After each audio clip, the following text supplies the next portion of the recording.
Mais Monsieur le ministre de l'Intérieur est en ligne. Monsieur le ministre, bonsoir. Oui, bonsoir Ibrahim. Alors, une information a circulé un peu partout pour dire que le leader de PASTEF a été arrêté par les forces de défense et de sécurité. Est-ce bien le cas? Je vous remercie Ibrahim. Je voudrais d'abord préciser que nous sommes dans un état de droit et qui dit état de droit dit des règles qui doivent être respectées aussi bien par l'État que par les citoyens. Vous avez entendu tous, il y a quelques jours, le leader du PASTEF, à partir de Ziguinchor, déclarer qu'il va faire une caravane au cours de laquelle des rassemblements seraient organisés. Nous avons vu que dans le cadre de la première étape, il y a eu mort d'homme. La responsabilité de l'État étant engagée dans tout ce qui est garantie de l'ordre public, nous ne pouvons pas laisser des personnes qui, pour quelque raison que ce soit, ou pour l'expression de quelque opinion que ce soit, faire des rassemblements sans pour autant que les règles minimales d'encadrement soient respectées. Et pour ce faire, il fallait d'abord faire une déclaration, premièrement. Deuxièmement, l'autorité administrative compétente doit vérifier si toutes les conditions d'une bonne organisation d'une manifestation sur la voie publique sont réunies et le cas échéant, l'autoriser.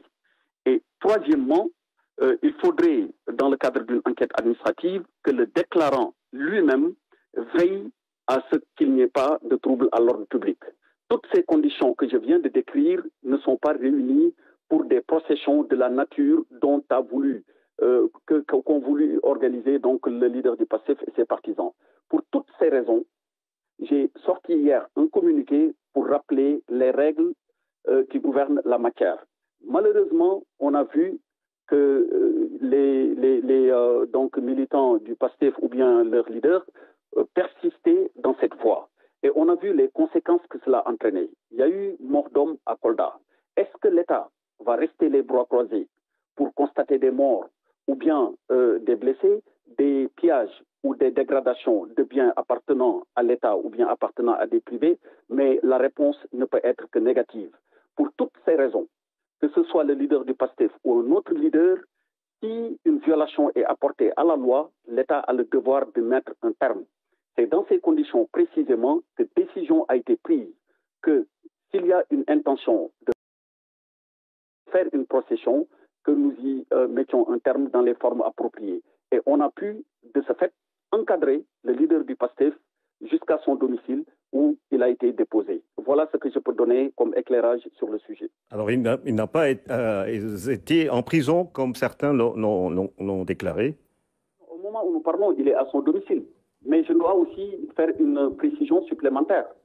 Lorsque, effectivement, le véhicule dans lequel il se trouvait, à bord duquel il se trouvait, a été contrôlé, il était en compagnie d'autres personnes. On a pu découvrir des armes à l'intérieur du véhicule. On a pu également découvrir des lance-pierres et puis des billes qui peuvent être utilisées dans le cadre de manifestations contre les forces de défense et de sécurité. Mais pour revenir précisément à votre question, non, il n'a pas été arrêté, mais il a été encadré et conduit à son domicile. Alors, Ousmane Sonko donc est bel et bien chez lui au moment où vous nous parlez, Monsieur le ministre.